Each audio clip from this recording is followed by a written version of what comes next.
Alors, c'est pour un sondage. Dites-moi, Moshe Rabbeinu, comment il a ouvert la mer? Il a frappé avec le bâton. Qu'est-ce qu'il a fait exactement pour ouvrir la mer? Jérémie, tu as une idée, par exemple? Il a tendu la main. Mais il y avait un bâton là-bas dans l'histoire ou pas? Il dit, je crois, Harem et Matera, mais quand même, c'est un été et Tchadira. Chazak ou Barour? Pss. Eh ben, kol hakavod, hein, tu connais bien les psukim. Maintenant, Les, oui, qu'est-ce qu'il y a, Benjamin? Qu'est-ce que tu as, Benjamin? les deux, je crois. Les deux, il a levé d'une main et il a levé la main. Il a levé la main et il a levé le bâton. Ouais. Et on voit dans la paracha, ouais, que il y a écrit une fois Remet Matecha, et dans la suite, attends, je vous fais un petit partage d'écran.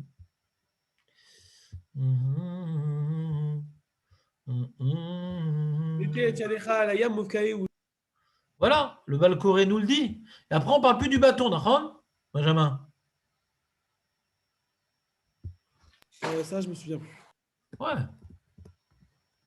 Tu vois marqué Vamer Hashem el Moshe netet yadecha layam.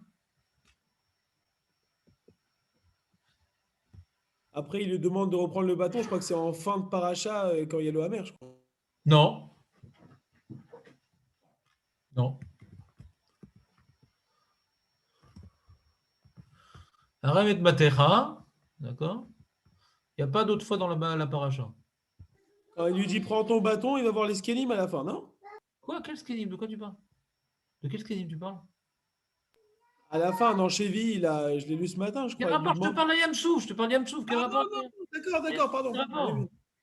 Tu parles de Amalek. Par rapport à Amalek. On parle Ok, du. ok. Il y avait le bâton et c'est la dernière fois qu'on parle du bâton dans Shemot. On ne parlera plus du bâton dans Shemot. On retrouvera le bâton que pour le frapper sur le rocher. C'est tout. Dans notre paracha, c'est la dernière fois qu'on parle du bâton. Ok. On retrouvera juste le bâton à la fin de la vie de Moshe, quand il aurait dû parler avec le rocher, avec le bâton dans la main, et il s'est trompé, il a frappé avec le bâton. Sinon, la dernière fois on parle du bâton, c'est avec Amalek. Mais sinon, avant Amalek, ouais, il y a eu dans les Makot, les parachutes précédentes, à outrance, le bâton qui était présent. Et là, on voit le bâton, ouais, mais on voit que sauf, on ne sait pas à quoi il sert ce bâton-là. À quoi il sert ce bâton-là? Parce que je vais lire le passou. Vous avez le partage d'écran, je pense. Omer Hashem el Moshe, Matitsa Kelat Daber Ben Israël Veïsaou, parle au Ben Israël et ils vont voyager. Vata, et toi, Arem et Matecha, élève. Alors, Arem, il faut voir c'est quoi Arem. Arem et Matecha, untet yadecha layam. Et élève ta main, tends ta main, pardon, à layam, oufkaeou, qu'elle puisse donc se séparer. Vayavou, Ben Israël Betorhem, Babasha, et les Ben Israël, ils vont aller dans la mer, Béacha, à pied sec. D'accord? Et après, il y a marqué, donc, ça c'est l'ordre divin, ouais. L'ordre divin, il est dans Tet Zaïn. Maintenant, la réalisation de l'ordre divin, il est dans Kaf Aleph. Vayet Moshe Yado Alayam. On ne parle plus du bâton. Moshe, il n'a pas obéi ou quoi? Il y a un problème. Hachem lui dit Arem et matecha untet yadecha. Il dit deux choses, Hachem. Et comme maintenant le Passouk nous fait la narration de l'obéissance de Moshe, on ne parle plus du bâton. Vayet Moshe Yado Alayam. Il n'y a plus de bâton. Il a tendu sa main sur la mer. Et après,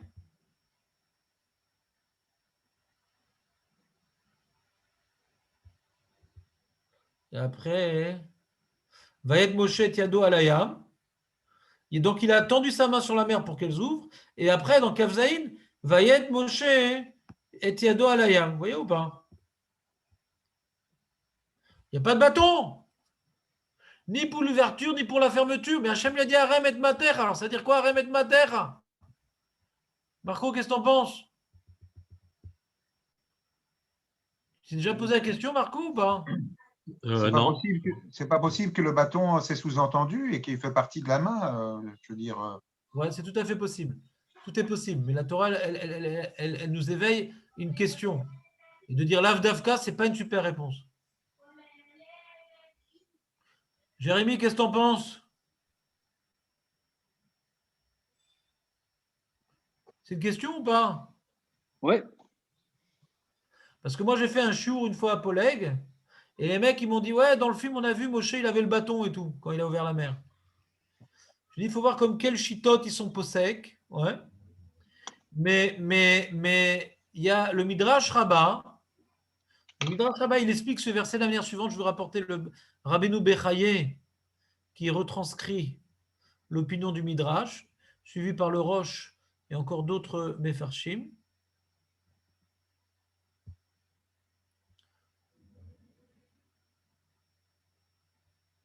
Donc il pose la question, le Rabbeinu Bechaye. Vous avez un partage d'écran, je pense. En le'avin hakatuv hazeh she'arim Moshe et Mateo layam. Ne comprend pas ce verset. Ouais, que Moshe, il a levé le bâton sur la mer. Charé l'onemar est là. Vayat Moshe atiado. Donc il pose exactement ma question. Tu vois dans la suite que Moshe, il a juste levé la main. Il y a l'ordre d'Hachem et puis après, il y a l'accomplissement de Moshe. Dans l'accomplissement de Moshe, on voit juste qu'il a juste levé la main. Avaltam, Harem et Moshe, les salko miyado. Les harem, ouais, quand on dit trouma, les harim trouma, c'est pas forcément lever, c'est séparer, mettre de côté. Les harim, c'est mettre de côté.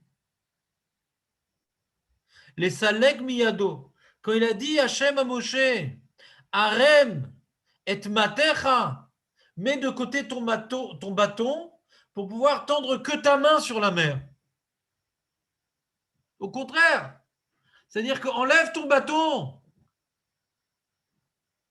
Alors pourquoi Mehmet? Pourquoi Hachem il a demandé à Moshe d'enlever son bâton et de tendre que sa main? Les filles, Shayou, Me'aham, Mechusre, Emouna. Il y avait des Bnei Israël qui manquaient d'Emouna, Benjamin. Chez Bé Israël, Omrim, Shen, Kouar, Bead, Moshe, Likroetayam, et la Bekouar, Hamate, chez Beado. Toute la force de Moshe, c'est la force de Majax. C'est le bâton magique. Majax, il avait un bâton magique et Moshe, il avait un bâton mochique. Les Karamar, Arem et Matecha. Salkium Yadecha. Bechetim Tsabe Midrash, il rapporte le Midrash Rabbah, ni plus ni moins. Le Midrash Rabbah, le Midrash populaire, ouais, utilisé par tous les Rishonim. Il y a des Midrashim beaucoup plus rares. Le Midrash Rabbah, c'est le Midrash de base.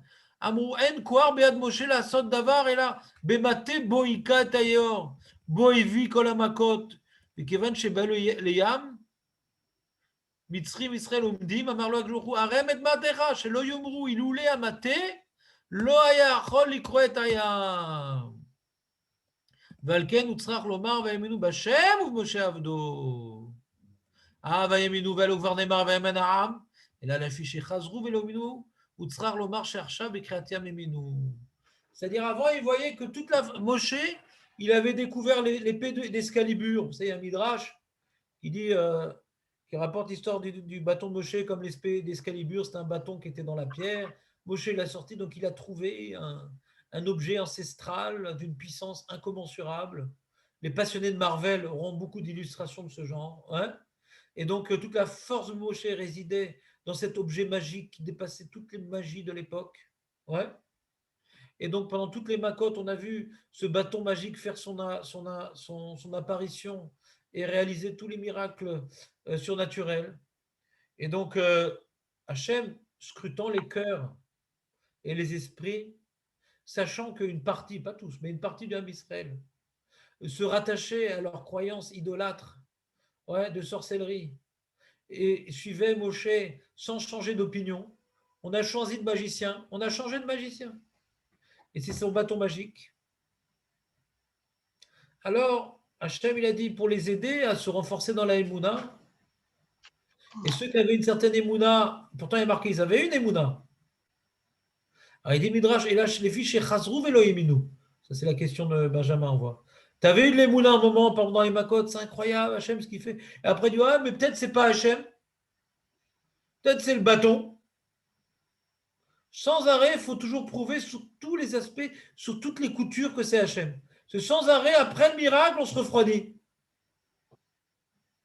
On a raconté déjà plusieurs reprises la blague du mec Hachem, si tu me donnes une place et tout dans le sentier, je ferai Shabbat et tout. Et puis au moment où il finit sa prière, il y a une voiture qui qui sort de la place de parking. Il dit c'est bon, Hachem, je suis débrouillé. C'est-à-dire avant l'intervention divine, ouais, Hachem, Hachem, Hachem. Après, attention, peut-être c'était un hasard, peut-être c'était le bâton, peut-être c'était un sorcier. Pourquoi? Parce que si c'est Hachem, alors je dois le suivre. Si c'est Hachem, je dois obéir. Si c'est Hachem, je dois me subordonner. Peut-être c'était un hasard, peut-être c'était si. Mais avant, non, Hachem, je te promets, si. Ça... peut-être. Hachem, c'est bon, il s'adarti, Hachem, il s'adarti. L'autre arrive, l'autre arrive. Iminu, vechazru velo iminu, il dit le Midrash. Toute notre vie, elle est comme ça. On est mahamine parce qu'on a un événement mamache incroyable. Incroyable. Après, on dit, bon, peut-être, non. Moi, je vous racontais une fois. Il y a quelques années, j'avais fait une déchirure musculaire. Vous vous rappelez, ma déchirure musculaire, c'était sympa. Je venais en chaise roulante au Beth Midrash. C'était super sympa. Avec des béquilles et tout. Bon, vous avez l'habitude de me voir en chaise roulante. Et ce qui s'est passé, alors j'ai pas compris, Pitom, j'avais fait l'entraînement et tout, j'ai joué au tennis, mais j'avais fait un échauffement entre eux, non. Pitom, déchirure comme ça, que même les médecins, ils l'ont pas vu. On a fait plusieurs ultrasondes et tout, non. J'ai dû en faire 3 ou 4 avant qu'ils décèlent le truc, c'est un truc vache. Microscopique, ils n'ont pas compris comment ça m'a paralysé toute la jambe. Un truc un peu bizarre, quoi. Alors, je dis, c'est pas possible, c'est pas bizarre. Il y a quelque chose derrière tout ça. Alors, j'ai vérifié mes mezouzotes, ouais. Et j'ai vu que la mezouza dans ma chambre, qui est mon lieu de vie, et la mezouza dans le salon, qui est mon lieu de vie, ces deux mezouzotes étaient psoulotes, ouais. Et c'est Ouvler Techa Vaderer, le lamed, le pied de Ouvler Techa, il était cassé.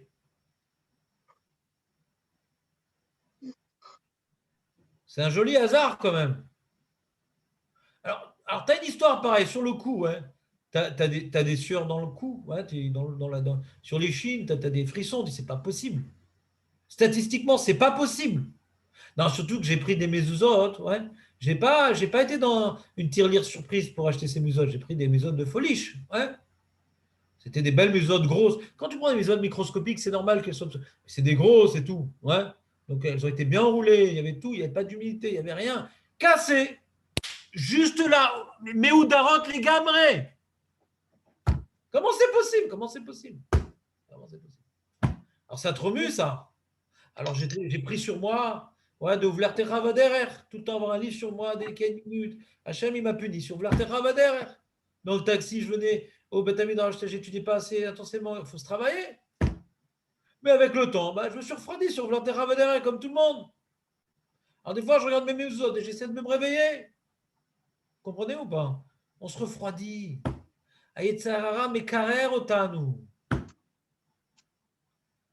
On a vu les miracles en Égypte. Ah, Vayamen Aham, écrit. Le peuple, il a cru. Et encore une fois, Vayem, Bachem ou Shavdom, ils ont déjà cru. Alors Benjamin, il aurait dit, mais attends, ils ont déjà cru, ça y est, ils ont déjà eu les Mouna Makara. Mais c'est des Bnei Adam comme nous, on peut avoir des miracles, on se refroidit. Le Rambam, il dit toute la force d'un juif. Il compare tout le travail d'un juif à l'homme qui est perdu dans la forêt noire.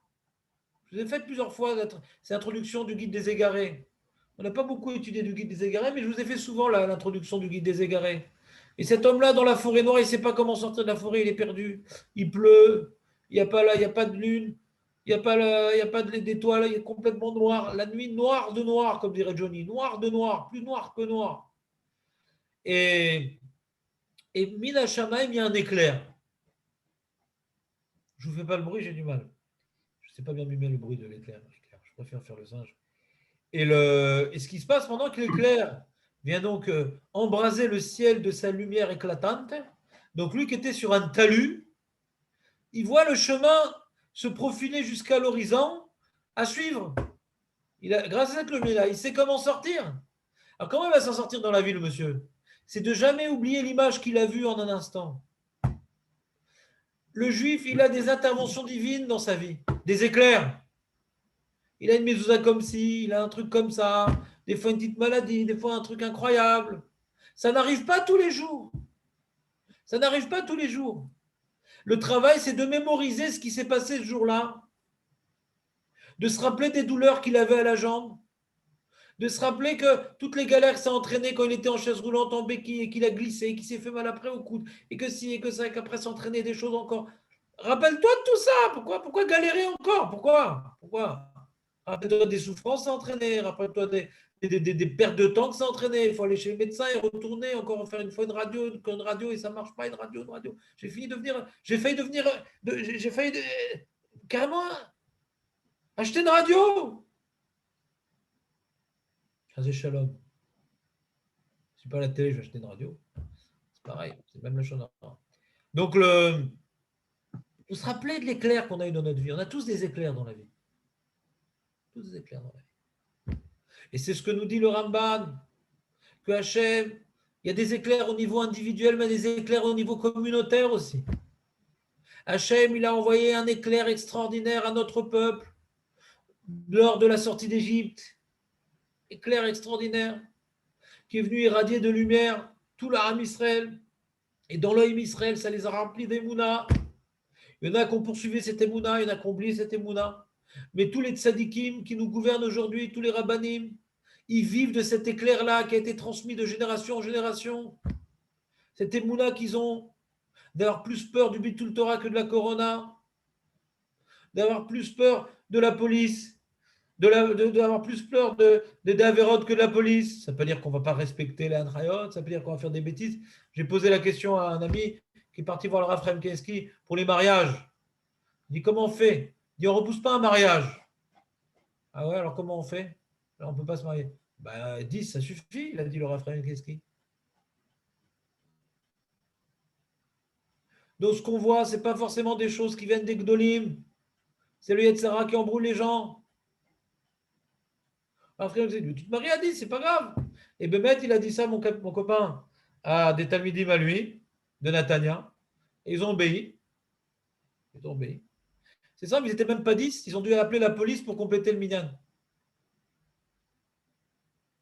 Et avec la police, ça ne suffisait pas. La police, elle a cherché des gens dans la rue pour leur demander de venir. Qu'il y ait plus de monde au mariage.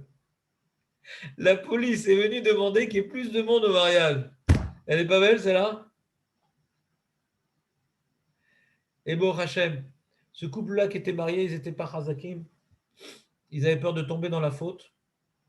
C'est pour ça que la Kala, elle a accéléré, elle a bousillé son mariage, elle a fait un mariage, c'est déprimant comme mariage, mais elle a dit c'est pour sauver de la faute. Et bon, Hachem, elle est tombée enceinte tout de suite. Elle a vu ça comme une récompense d'Akadosh Baruch Hu, un cadeau d'Akadosh Baruch Hu. Elle avait beaucoup de rachachot par rapport à l'enfantement. Je ne sais pas ce qu'elle a vécu dans sa famille. Elle, tout de suite, elle a pu mettre au monde un enfant, Baruch Hashem.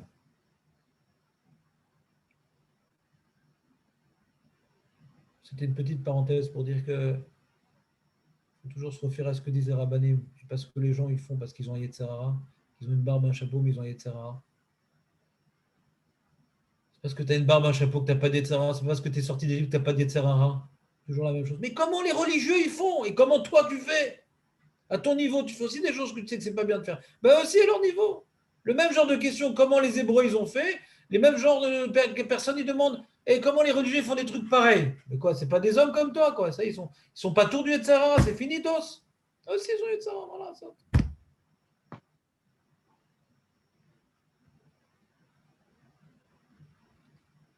Revenons à notre sujet. On a vu dans ce Rabbeinu Bechaye qui rapporte cette opinion dans Chazal que le bâton ici était malvenu. Malvenu ce bâton-là. Il fallait faire un miracle où c'est la main de Moshe. Alors, ce que je n'ai pas compris dans cette explication, peut-être que vous allez réussir à m'expliquer, c'est-à-dire que ce que Hachem il voulait ici, c'est exclure le schéma, que Moshe c'est un magicien. En général, les magiciens, ils intervenaient par des objets.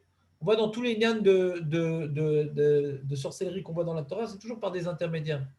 C'est jamais la personne elle-même, c'est toujours des objets, ils viennent ouvrir des animaux, ils viennent utiliser des intermédiaires, qui a une force quelque part, ils ont trouvé la patte de lapin, ils ont trouvé le je sais pas quoi, le fer à cheval, je sais pas, toutes sortes de... Adayom, il y a toutes sortes de légendes de sorcellerie, à chaque fois il y a des objets intermédiaires. Et là, quelque part, non, c'est Moshe, c'est la main de Moshe. Nian, qu'est-ce qu'on a gagné de dire que c'est la main de Moshe? On va dire, alors Moshe, c'est un super magicien, il n'a pas besoin de baguette. Qu'est-ce que ça change, quoi?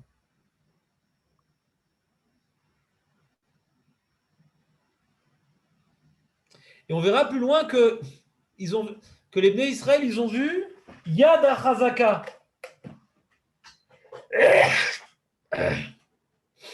Il fait froid chez moi. Yad HaChazaka. Yad HaChazaka, c'est pas celle de Moshe, c'est celle d'Hachem. C'est marrant qu'on parle de la Yad d'Hachem et la Yad de Moshe. C'est marrant quand même.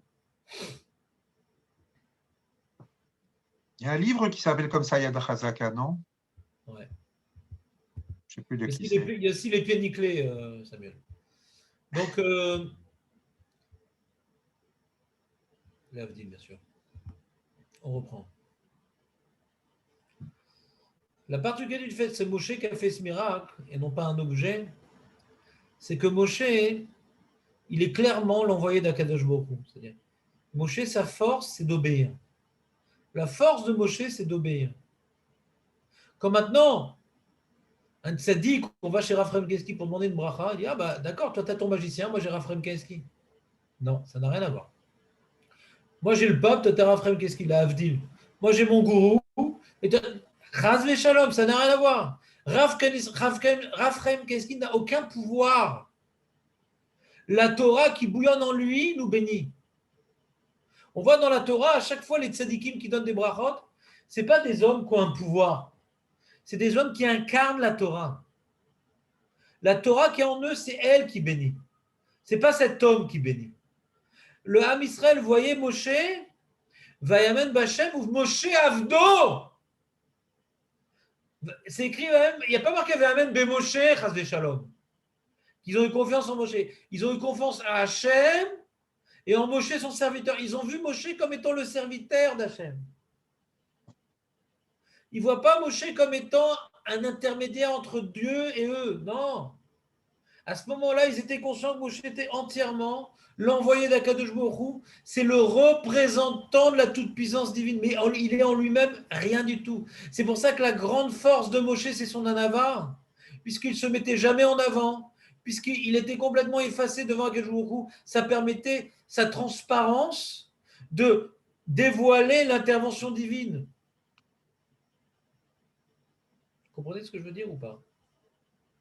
Le bâton, c'est un objet. Mais quand c'est la main de Moshe, alors ça nous fait réfléchir, c'est Moshe qui a fait le miracle. Oui, mais Moshe, c'est l'envoyé d'Hachem. Donc quand on dit maintenant, Moshe, c'est sa main qui s'est étendue, le miracle qui s'est fait, c'est effectivement Yad HaChazaka. C'est la main d'Hachem. Donc, Vayamen, Bachem ou Moshe Avdo. C'est clair ou pas? Comprenez l'explication qu'on est en train de dire d'après le Rabbeinu Bechaye qui a suivi le schéma de Rabat ou pas? Ça porte à confusion quand même le harem et Matera, non? C'est quoi harem et Matera? C'est quoi l'explication de harem et Matera? Oui, vous avez dit mettre de côté, mais c'est voilà. Les harim, ça... Trouma, c'est quoi Trouma? Enfin, c'est quoi Trouma? Quand tu prélèves la Trouma, tu laisses en haut la Trouma? Tu laisses en haut la Trouma? Ouais. Non. Je peux te dire même une halakha, tu peux couper la Trouma sans l'élever de la table. Tu coupes et tu mets de côté sans faire l'action d'élever. Non, tu mets de côté la Trouma. Tu sépares la Trouma. Donc au niveau étymologique, on n'a pas tellement de questions. D'accord? On n'a pas tellement de questions. Alors c'est vrai, je suis en train de vous donner l'explication du Rabbeinu Bechaye, du Roche, ouais. De certains Réchons, je ne me rappelle plus la liste, il y a du Riskouni, je ne me rappelle plus. De certains Midrashim. Il y a d'autres Midrashim qui disent non, que Moshe il a élevé la main et le bâton, etc. Mais Al-Pipchat, pourquoi je ne vous ai pas rapporté ça? Parce qu'on a un problème dans la suite. Parce qu'on a une asymétrie entre l'ordre divin, où il y a marqué Harem et Matera, Untet Yadecha, et quand Moshe l'a accompli, il y a marqué Ve'ate Moshe Alayam. On ne parle plus du bâton. Donc Al-Pipchat, on a un Midrash Al-Pipchat. Alors que d'autres Midrashim moins populaires, que le schéma. C'est quoi moins populaire? Alors, on a toutes sortes de Midrashim. Il y a des Midrashim qui ont été créés à différentes périodes. Il y en a qui remontent au Tanaïm, il y en a qui remontent aux Amoraïm, il y en a qui remontent uniquement au Géonim, il y en a qui ont été dévoilés à l'époque des Rishonim. D'accord? Et un Midrash qui a été dévoilé à l'époque des Rishonim, ça ne veut pas dire qu'ils ont appris par cœur mot à mot le Midrash. C'est le Rishon qui a retranscrit les idées du Midrash avec ses mots. Donc c'est moins précis. C'est moins mécori. Ça reste Torah Temet. Mais plus le Midrash est écrit lointain dans le temps, plus il a été compulsé par les Gdolim, mais ils n'ont pas mis un coup de tipex, et plus on peut s'appuyer dessus. Ça veut dire que les autres Midrashim, c'est faux, mais c'est des opinions beaucoup plus fines, beaucoup plus des détails. Ce n'est pas les notions connues de tous. Midrash Rabbah, vraiment, c'est la base de la connaissance de Chazal, le Midrash Rabbah. On a Bereshit Rabbah, on a Shemot Rabbah. Et ce Midrash-là, Baruch Hashem, il est très très proche des mots de la Torah. Ça donne une bonne réponse au niveau étymologique. Harem, ça veut dire les Salek, on voit ça dans Trumot Masrod, ouais. Et on voit par rapport à l'ordre d'Hachem et l'accomplissement de Moshe. Donc, Alpipchat, ça s'arrange très bien. Alpisvara, on a une belle explication du Rabbeinu Bechaye. C'est qu'il faut qu'ils arrêtent de croire dans le bâton. Il faut qu'ils arrêtent de croire dans le bâton. Ouais. Et très très bien. C'est bon? C'est l'explication que je vous propose cette année. Qu'est-ce que tu as eu, Nathan? On dirait les chiens qu'on met sur le pare-brise de la voiture. Tu peux faire le geste? Comment ça fait? Ah, parce que je lisais dans le Rabbeinu Bechaye, Shelo Yomru Alalu Amate Lo Haya Yachol Likro Et Hayam. Quoi? C'est pas ça? Parce qu'il y a écrit là dans. Il ou les, s'il n'y avait pas le maté, Ah, il ou les, ouais, ouais. s'il n'y a pas le maté, il n'aurait pas pu couper la mer. Ah, ok. J'ai mal lu. On D'accord. fait la tête, quand on aime le geste. J'aimerais faire ça, moi. Quelle souplesse. Moi, j'ai un torticolis, je ne pas. Azak. C'est bon, ça?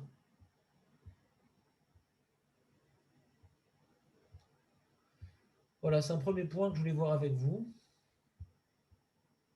Deuxième point que je voulais voir avec vous.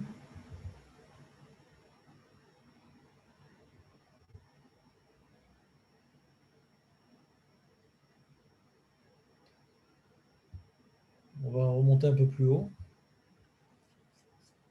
Il y a marqué où Pharaon ikriv va isou bnei Israël et enehem ve'ene Mitzrayim nosei ya'acharehem va'iru me'od va'itzaku bnei Israël el Hashem. Il voit donc les bnei Israël que Paro est alors est en train de se rapprocher d'eux, écrivent, et ils ont eu très très peur. Ils ont eu très très peur. Va'iru me'od. Ils ont eu très très peur. Vaitzaku bnei Israël el Hashem. Alors c'est quoi Vaitzaku bnei Israël el Hashem? C'est ils ont prié ou ils se sont plaints? Parce qu'il y a marqué Vayomru el Moshe. Ils ont dit à Moshe Hamibli, Hamibeli, Hen kevarim bemitzraim, lekartan ou lamud bamidbar. Quoi, il n'y a pas assez de cimetières en Égypte que tu devais nous faire mourir dans le désert? Mazot asitalanu, pourquoi tu nous as fait sortir d'Égypte? Donc on voit que, si proche de l'événement, il doute que cet événement provienne d'Hachem, c'est peut-être Moshe, le magicien, qui nous a fait sortir d'Égypte. Alosé Adavar, Asher Dibarnu Elecha. C'est la chose qu'on t'a parlé, les Mitzrayim, les morts, pour te dire Chadal Mimenu, Vena Avda et Mitzrayim, qui tov lanu avod Mitzrayim, imutenu maminu. On t'avait déjà dit ça quand tu étais venu nous voir en Égypte, qu'on préfère être ici travailler plutôt que mourir dans le Midbar. Hein. Donc on voit ici, comme il a dit le Rabbeinu Bechaye, ils ont été ma'amin, mais face à l'épreuve, ils ont des doutes. Il dit attends, je ne comprends pas. Si, mais c'est Hachem qui nous a sortis d'Égypte. Comment maintenant on se trouve devant la mer et les Égyptiens derrière nous et il ne se passe rien? Peut-être que Moshe ici, il est dépassé. Et si Hachem il fait rien, Moshe est dépassé, ça veut dire que c'est peut-être Moshe qui nous a sortis d'Égypte par ses pouvoirs surnaturels. Mais là, face à la mer, il ne peut rien faire. C'est parce que Moshe il a été tiré des eaux. Et pour l'eau, pour lui, c'est un traumatisme. Il ne peut pas lutter contre les eaux. Peut-être, je ne sais pas. En le koach. Ani lo yodea. Et donc, si c'est Moshe tout ça, alors quand il était venu nous voir, et qu'on n'avait pas encore les moudins en Hachem, on lui dit, ah, tu veux qu'on sorte d'Égypte, on va mourir là-bas, ça vaut pas le coup. Après, on a eu les moudins Hachem, maintenant on a perdu les moudins Hachem. Parce qu'on est devant une épreuve qu'on ne comprend pas. On dit, pourquoi ça nous arrive tout ça, Kaniré, c'est pas Hachem qui est en train de nous faire ça, c'est Moshe. Alors, on reprend l'argument qu'on avait dit à Moshe avant qu'on soit Mahamid Bachem. Vous me suivez ou pas? Vous êtes avec moi? Pas vraiment. J'étais un peu perdu là. C'est pas grave. Les autres, vous êtes avec moi?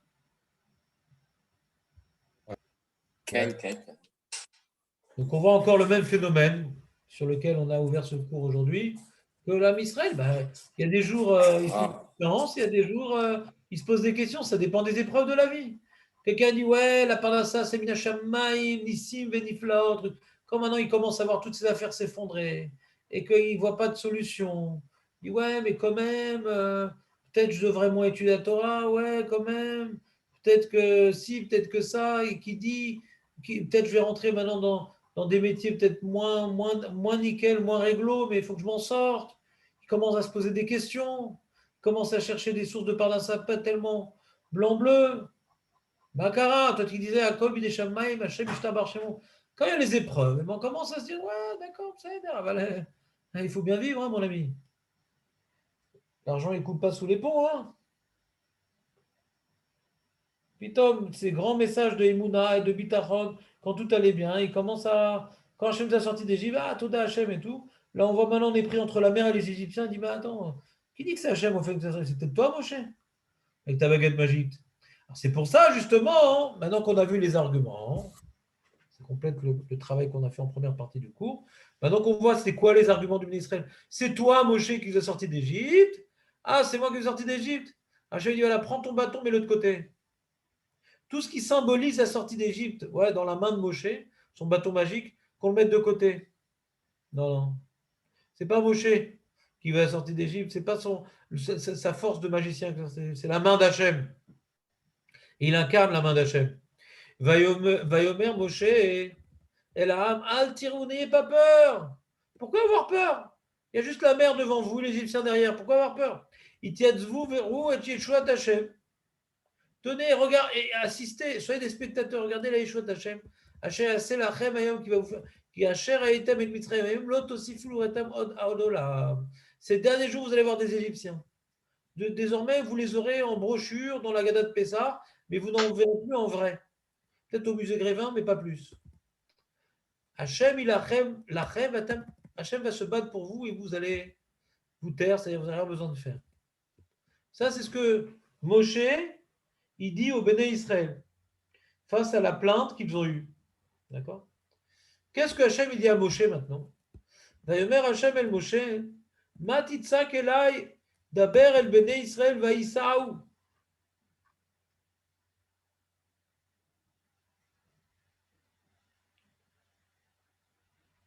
Hachem il a dit à Moshe, pourquoi tu cries vers moi? Daber el Béné Israël vaïsaou. Parle au Béné Israël et qu'ils commencent leur voyage. Il est très difficile, je passe sous peut-être Vav. On voit que Moshe ou Tsarak el Hachem. On voit ça. On a vu que Moshe Tsarak el Hachem. Et c'est-à-dire quoi l'Itzok el Hachem? C'est-à-dire quoi? On a dit, c'est ou prier ou se plaindre. Voilà. Alors, si c'est se plaindre, on ne l'a pas vu se plaindre. Ouais. Et si c'est prier, on ne l'a pas vu prier. Mais en plus, c'est quoi le problème de prier? C'est le Hasman. Ah, Yeshman, c'est l'omit palelim. On va voir après dans la guerre de Amalek, ouais, que Hachem il nous a fait des miracles pour remporter la guerre d'Amalek à la fin de la paracha. On voit que Moshe, quand il levait les mains, c'est pour qu'on lève les yeux au ciel et qu'on prie. De là, on apprend que pendant la guerre, on prie. De là, ils ont appris les Juifs dans la guerre de Purim qu'il fallait prier durant le. Ils ont prié pendant la guerre. Bien sûr, même en détresse, bien sûr qu'il faut prier. Quand on est en détresse, il ne faut pas prier. Pourquoi il ne faudrait pas prier dans la détresse? Pourquoi on n'aurait pas prié? Je sais pas compris. Ça peut pas être crié, c'est pas possible, crier. Ouais. Alors, vous avez compris la question ou pas? Hum. Ouais. Il est difficile ce verset quand même. T'as une idée, Jérémie, ou pas? Comment t'as compris ce verset, toi? Est-ce que quand il leur dit Atem Tacharishun, dans le genre, c'est moi qui vais m'en occuper de. Je m'en charge, genre? Ouais, je m'en charge. Très bien. Et où est-ce qu'on a vu Moshe chez Tsarak et Hachem? Non, textuellement, on n'en voit pas. C'est-à-dire quoi? Jérémie est en train de nous donner la réponse suivante. Il est en train de dire que Nahon, normalement, il faut prier. Pourquoi? Parce qu'Hachem t'a rien promis. Ouais, c'est comme quelqu'un, tu vois, il va à la banque, il demande un prêt de 500 000 shekels pour une mashkenta, par exemple. Bon, il y a toute une procédure de papier, de tests médicaux, de je sais pas quoi. Et puis après, donc la banque, elle l'appelle, elle lui dit, voilà, c'est bon, venez, on vous a accordé le prêt. Bon, il a signé tous les papiers, il signe, etc. Et à la fin de signer tous les papiers, il dit, dites-moi, vous pouvez me donner ce prêt? J'ai déjà accordé ce prêt, pourquoi tu me demandes maintenant? Donc Jérémie nous dit, après que Hachem ait dit, c'est bon, soyez spectateurs, tout va se passer. Moi, j'ai dit, ah, s'il te plaît, Hachem, sauve-nous. C'est quoi le problème? Quand maintenant tu as tout signé et que tu dis à la banque, tu peux me donner ce prêt, c'est que tu ne fais pas trop confiance à la bureaucratie, tu ne fais pas trop confiance aux signatures. Vous avez vraiment donné le prêt, vraiment? C'est aussi une remise en question, quelque part, de la promesse de la banque, et dans notre cadre, de la promesse divine. C'est quoi? Pourquoi tu pries maintenant? Je n'ai pas compris. Matitsa Kelai. C'est bon, j'ai dit que je m'en occupe. Il suffit maintenant juste d'avancer, c'est tout. Avancer, tout ira bien. Faites-moi confiance. Il y a un enjeu ici, faites-moi confiance. Quand Hachem il promet quelque chose, et qu'on prie pour que ça se réalise, et qu'on ne fait pas ce qu'il nous demande de faire, c'est bon, n'ayez pas peur, tout va bien se passer. Donc continuez votre route. Faites comme s'il n'y avait pas de mer devant vous. Tout va bien se passer. Je vous prends en charge. Pourquoi tu ne les fais pas avancer et tu pries, Makara? Tu as un doute sur mon affirmation? Comme ça, Jérémie veut nous dire. Est-ce que tu veux expliquer, Jérémie? Oui. Razak. Shimon nous a dit Makat Sfardeim, je n'ai pas compris. Ce que ça veut dire. Parce que Moshe, il a créé là-bas. Ah non, non. La seule fois où on voit que Moshe, il a crié, c'est dans Makanat Sfardim. Ouais, mais là, c'est difficile de dire qu'Hachem lui dit pourquoi tu as crié là-bas pour les crapauds? Ça me paraît difficile. C'est intéressant comme remarque en termes de rapprochement de termes, mais c'est trop loin dans le contexte pour qu'on ait tendance à, tout au moins le pipchat, essayer de relier ces deux notions. Ça me semble difficile. D'accord, très bien. Donc, face à ce verset, qu'est-ce qu'on a?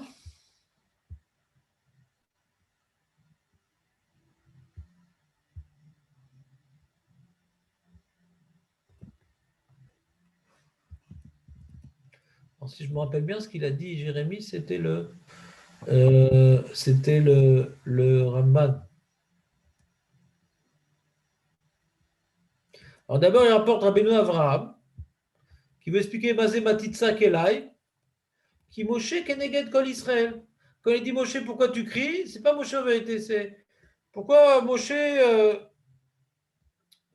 toi qui représentes l'homme Israël, tu cries. Bon, c'est une lecture assez originale.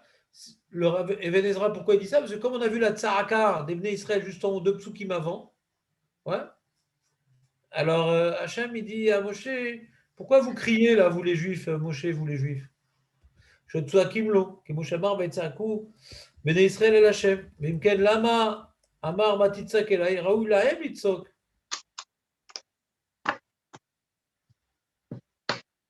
Il demande le Ramban, mais c'est quoi le problème? Admettons, c'est ça que Hachem, il demande, mais pourquoi vous criez? Mais c'est bien que les Israël, ils crient vers Hachem. Qu'est-ce que tu cries? Vers le Bitoir Lémi, tu veux qu'il crie? Tu veux qu'il crie vers la police?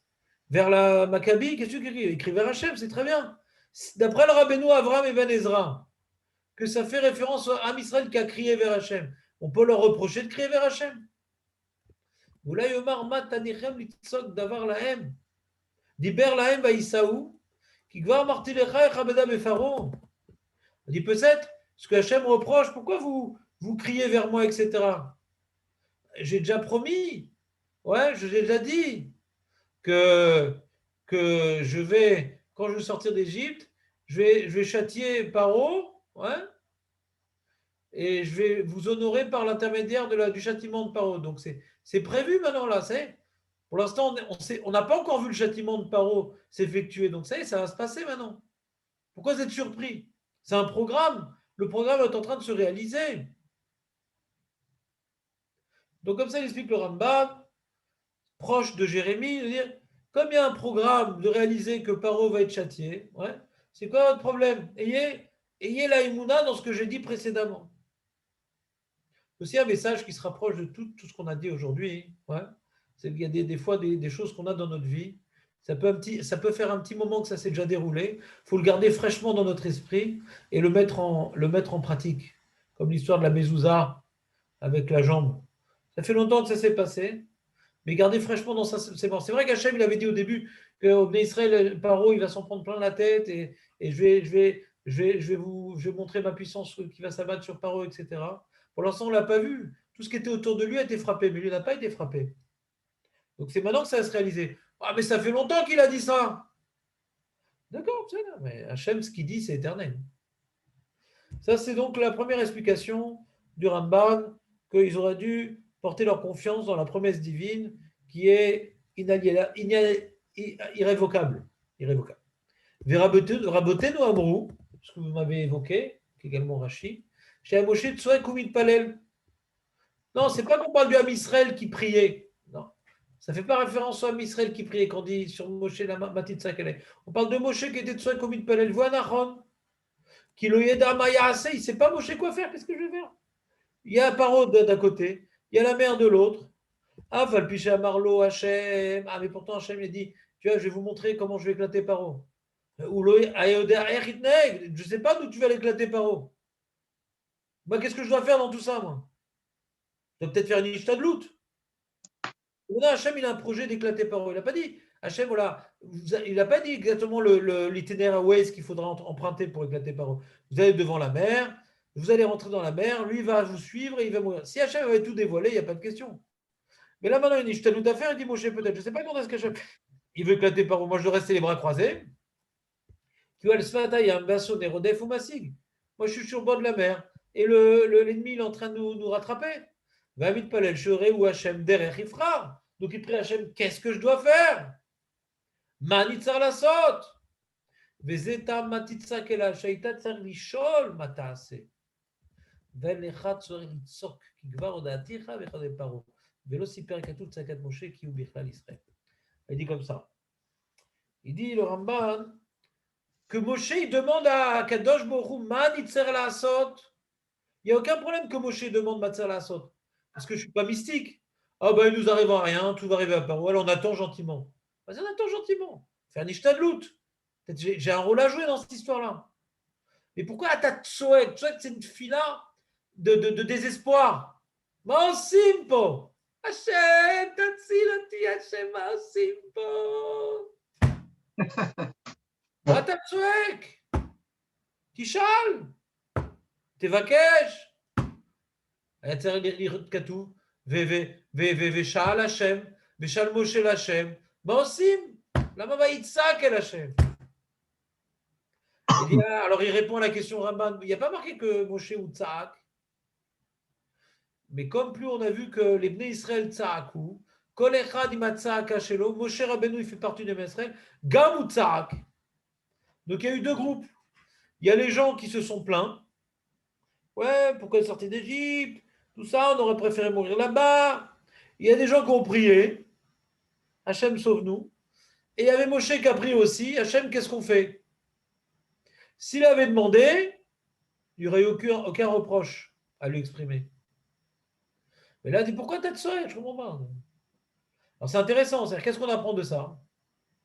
Quand Hachem nous promet quelque chose, hein, je ne sais pas si ça peut nous arriver, on n'est pas des prophètes, il n'y a pas forcément de manifestation divine dévoilée de nos jours. Ouais. Mais on voit souvent dans les tfilotes, on vient évoquer des mérites des pères, on vient évoquer nos mérites, de nos mitzvot, souvent des tzadikim, ouais. On va essayer d'élever la miséricorde. Et on n'est pas tout le temps en train d'être zoaek l'Hachem. C'est comme Hachem, il a promis que par le mérite d'Abraham, Yitzhak, Yaakov, il va nous donner un certain nombre de choses. Le seul fait d'évoquer le mérite, des fois, c'est suffisant. Je vous pose une question. Je vais vous redire la même idée, mais sous forme de question. Pourquoi il n'y a pas une halakha, ouais, quand on prie, on devrait pleurer, crier, ouais. Il y a besoin de prier, de crier à Hachem. Au contraire, on va qu'on prie à voix basse, on est ragoua, ouais. On est détendu. C'est vrai, il faut avoir l'attention de ce qu'on dit, il faut avoir la émouna dans ce qu'on dit. Tout le travail de la émouna, ce n'est pas un cri vers Hachem de désespoir. Ouais. C'est l'expression de notre émouna dans la bonne volonté d'Hachem de nous bénir. La tfila, c'est une expression d'émouna. C'est une preuve de notre émouna. Ce n'est non pas une prière de détresse. Le Ramban a une grande discussion avec le Rambam. Il y a une grande marge entre le Ramban et le Rambam. Le Rambam il dit que la Hamida que nous faisons, elle est d'Oraïta. Le Rambam Maïmonide dit que la Hamida que nous faisons, elle est d'Oraïta. C'est-à-dire quoi, elle est d'Oraïta? Il dit une tfila par jour, c'est d'Oraïta, pas besoin des trois. Et d'Oraïta, on a besoin uniquement d'introduire par un jvar, faire des bakashot et finir par une oda'a. Ça, c'est la tfila de la Torah, dit le Rambam. Très, très bien. Il rapporte des psukim, de la Gemara, qui est de Reshet, qu'il faut prier, de certains psukim. Le Rambam, non, tous ces psukim-là, c'est Asmarta. La prière, elle est que des Rabbanan. La preuve, on voit dans la Gemara que Kriyat Shema, ça fait Kara Kriyat Shema Choser, ça fait qu'il palait lo Choser. Pourquoi? Parce que Kriyat Shema, c'est d'Oraïta, la Tfila, c'est des Rabbanan. Il rapporte un certain nombre de preuves, le Ramban, que la Tfila, elle est des Rabbanan, et que tous ces psukim-là, c'est une Asmarta. Mais il dit le Ramban, il dit, si je veux admettre le postulat du Rambam, que la tfila elle est d'Oraïta, c'est bien entendu pas la Hamida. La Hamida, elle n'est pas d'Oraïta pour le Ramban. Nachmanide. Non. Mais quand on est dans la détresse, quand il y a une guerre, on est dans un état de siège, il y a la famine, là, la tfila elle est d'Oraïta. C'est ce que nous voyons dans la Torah. Dans le Sefer Bamidbar, lorsque, dans Pachat Be'alatecha, lorsque là-bas il y a marqué, on parle des trompettes, des différentes sortes de trompettes, etc., pour que le Machané se déplace, pour appeler l'assemblée à se réunir, pour prévenir que la Shrina, le Hamoud Ha'anan Akavod, il va se dévoiler. Il y a aussi la trompette pendant la guerre, la trompette. Et là-bas, la trompette pendant la guerre, c'est quoi? C'est pour se rappeler qu'Hachem va nous sauver. C'est une trompette, c'est un chauffard de détresse.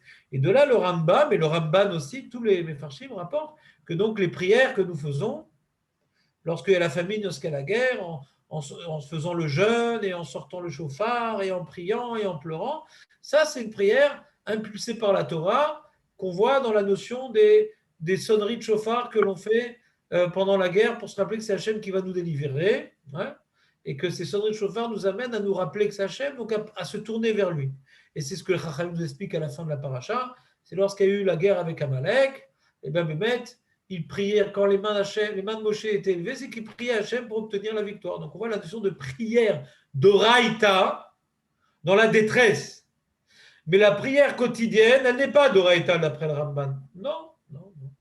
C'est quoi la différence entre les deux prières? Elle est fondamentale. Quand quelqu'un maintenant, il s'est réveillé ce matin pour faire sa petite fila, on est quand même Motse Rosh Hashanah, c'est une prière très importante. On est Motse Rosh Hashanah, là il la note. Et donc, on est pendant la Sarah et Metchouva jusqu'à Purim. Non, c'est faux. J'imagine qu'il y en a qui s'amusent à dire ça. Et donc, globalement, quand j'ai prié ce matin, qu'est-ce que j'ai fait? Je suis malade? Non, bon, Hachem, je suis en pleine santé.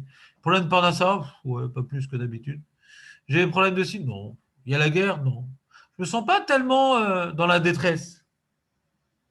Mais quand je prie, c'est que j'ai une émouna, que ce que j'ai, j'ai besoin de demander qu'Hachem, comment dirais-je, confirme le contrat, quoi. Quand maintenant tu es en location et qu'arrive la fin de l'année, tu dois confirmer le contrat. Il n'y a pas de raison qu'il te jette, mais tu dois refaire un nouveau contrat pour que ce que tu as se poursuive. Donc quand on prie Hachem tous les jours, ouais, c'est la Emouna que c'est Hachem qui nous donne. Et pour ne pas oublier que c'est Hachem qui nous donne, faut pas oublier que c'est Hachem qui nous donne. Alors, sans erreur, on dit voilà, Hachem, toi qui nous donnes la santé, continue de donner la santé. Toi qui donnes la parnassa, continue la parnassa. Toi qui nous protège, continue à protéger. Toi qui aimes la Géoula, amène la Géoula. Bon, ça, c'est plus des prières de détresse. Mais toute la première partie des prières, c'est des prières que Hachem poursuit à perpétuer la vie dans laquelle nous vivons. Bien entendu, en l'améliorant, on peut toujours faire mieux. Mais globalement, quand tu vas parler de la bracha de la parnassa, on ne parle pas de gagner au loto. On ne parle pas d'être riche, on dit Mevarer Hashanim. Kishanim Atovot Livracha. Que ce soit une bonne année comme les bonnes années. On ne parle pas de richesse, on ne parle pas ici de trucs impressionnants. Avoir une vie normale, quoi. La bracha, la parnassa, c'est avoir une parnassa normale, d'avoir une bonne année. Il n'y a pas de famine, il n'y a pas d'épidémie, il n'y a pas de sauterelle. C'est plus une prière qu'il n'y ait pas de problème plutôt qu'une prière de s'enrichir. Vous comprenez ce que je veux dire? Donc, c'est avoir la Emouna, que ce qu'on a, ça vient d'Hachem. Et qu'il puisse poursuivre à nous donner ce qu'on a besoin les besoins de base. Les besoins de base. C'est pour ça qu'on ne crie pas Betsa'aka, Lozo Hakim Lachem, Lotso Hakim Lachem. Parce qu'on n'essaie pas ici de briser une xéra. Quand on parle de Za'aka et de Tsa'aka, quand quelqu'un maintenant il est dans la maladie, là, allez-nous. Quand quelqu'un il est dans la guerre, là, allez-nous. Là, au Tzerlit Tzok. Parce qu'au Rachok Lachem. Il est loin d'Hachem, il s'est éloigné d'Hachem, c'est pour ça que maintenant c'est abattu sur lui des épreuves. Comme il s'est éloigné d'Hachem, il y a des épreuves qui sont rapprochées de lui. Alors, il doit crier Hachem, crier parce qu'il est loin. Et Hachem, Hachem, je t'en supplie, du trou dans lequel je me suis creusé, je me suis mis dans un trou, je me suis dit Hachem, sauve-moi. Là, il doit crier. Mais tous les jours quand on prie à voix basse, détendue. On n'est pas dans la détresse.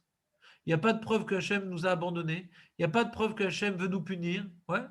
Donc on vient s'adresser à lui. Hachem, c'est bon, là, tu peux nous donner. Hachem, il nous aime. Hachem, il a promis à Avot, Abraham, Yitzhak et Yaakov, de protéger ses enfants. Donc nous, on est confiants. L'Amida, c'est un moment de confiance. On est confiant. Donc c'est une prière de confiance. C'est ça que maintenant le Ramban est en train de nous dire. Je vous ai promis maintenant de vous délivrer. Je vous ai promis de vous accompagner. J'ai promis de punir Paro. Ouais. Pourquoi Tatsoek? Lama Tatsoek? Tsoek, c'est comme si maintenant il y avait un problème de parcours. Vous avez fait des avérotes, vous êtes éloigné de moi, et maintenant vous êtes éloigné de moi et vous demandez Hachem, Hachem, sauve-moi de la situation. Mais dans quelle situation vous êtes? Je ne comprends pas. Il y a un problème là.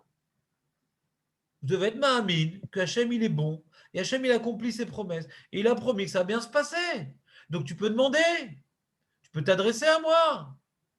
Mais la mata tsoek. C'est pour ça que tout celui qui est tsoek betfilato, aremi katane amona. Si tu cries dans ta prière, alors qu'il t'arrive rien. Parce qu'il y a marqué, il y a fait tsaka chez Adam, kodem xardin, bachar xardin. Il y a un sujet de tsaka dans la tfila. On devait déraciner un xardin. Parce que tu es devant le Xardine, donc il faut maintenant être Tsoek. Il faut être Tsoek, Hachem. Mais là, maintenant, tu as une prière quotidienne. L'enjeu, ce n'est pas maintenant de crier vers Hachem.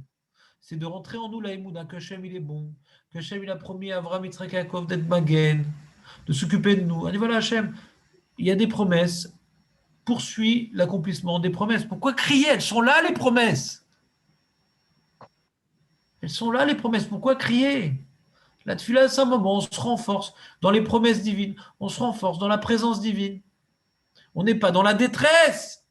C'est pas la même prière. Le Ramban, il dit, il est d'accord qu'il y a une mitzvah des Rabbanan de prier tous les jours. Il y a une mitzvah des Rabbanan de se renforcer dans la Emouna, dans la bonté divine, de se renforcer dans les promesses divines pour les Havot, 3 fois par jour. Nahom. Il y a une mitzvah des Rabbanan de se renforcer calmement, d'intégrer cette Emouna. C'est pas ça la tefila de la Torah. La tefila de la Torah, c'est quand on a fauté, qu'on s'est éloigné, qu'on a besoin de crier à Hachem pour qu'il nous écoute alors qu'on est loin de lui. Ça, c'est la tefila de la Torah. C'est pas du tout la même prière.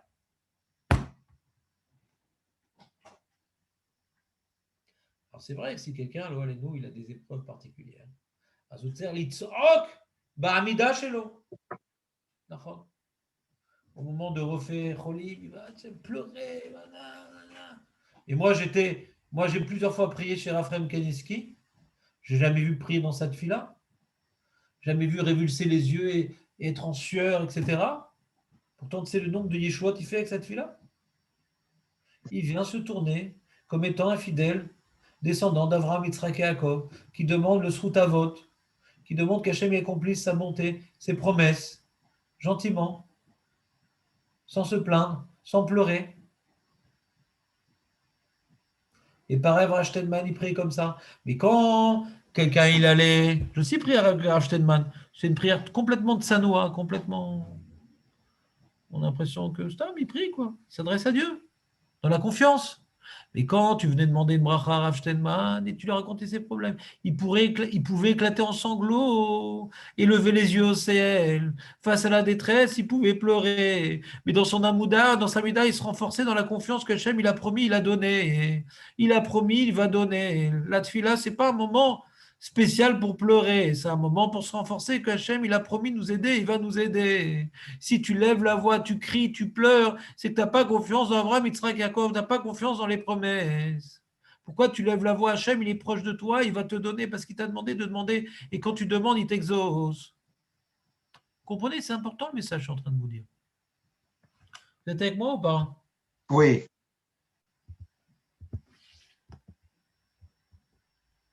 Qui est là? Attends, je vais voir les têtes là. Qui c'est que j'ai perdu?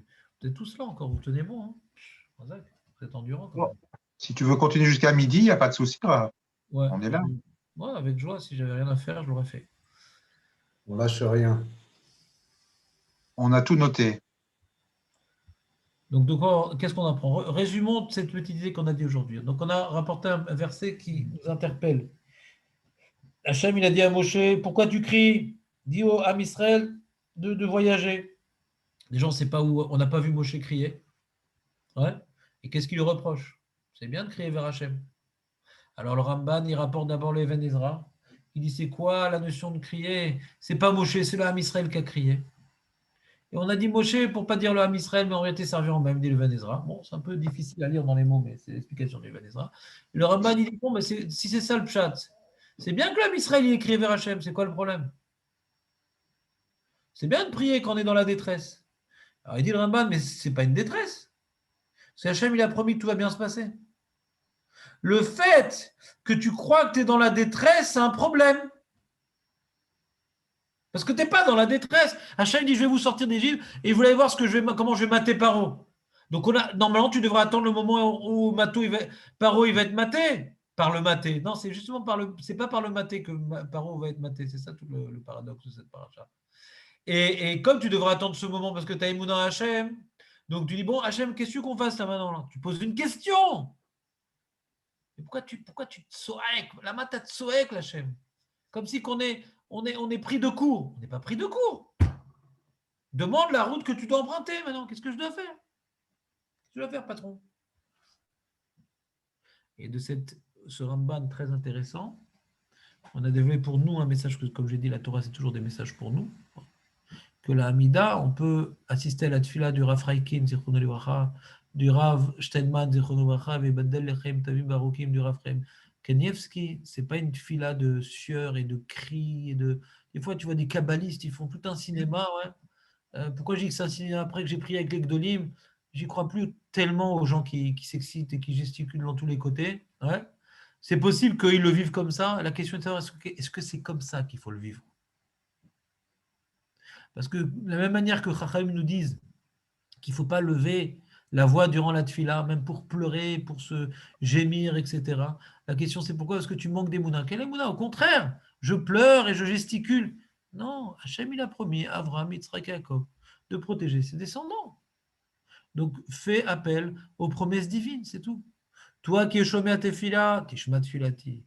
Toi qui veux la Géoula, toi qui toutes les conclusions des tfilotes, c'est toi qui es comme ça, donc je te fais confiance que tu vas le faire, donc fais-le moi.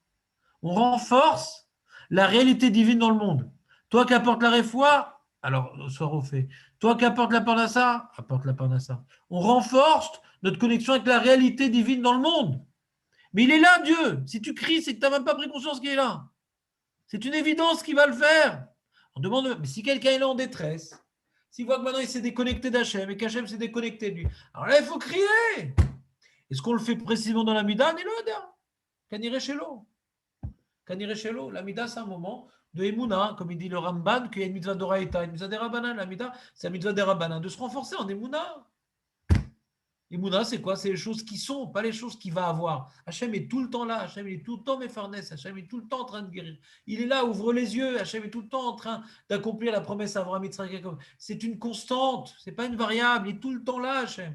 Mais quand quelqu'un est sorti de l'équation, quand quelqu'un est sorti que la vie est un long fleuve tranquille, il est sorti du fleuve. Il s'est opposé à Abraham, Yitzhak, Jacob à leur message. Il doit crier à Hachem pour qu'Hachem veut bien le reprendre dans la classe. Est-ce que c'est dans la Mida? Non, parce que la tefila, elle se fait ragoua. Meroukaz, aval ragoua. C'est un moment où on renforce notre émouna. Pas un moment où on pleure, pas un moment où on hurle, pas un moment où on regrette. C'est un moment où on doit renforcer notre émouna.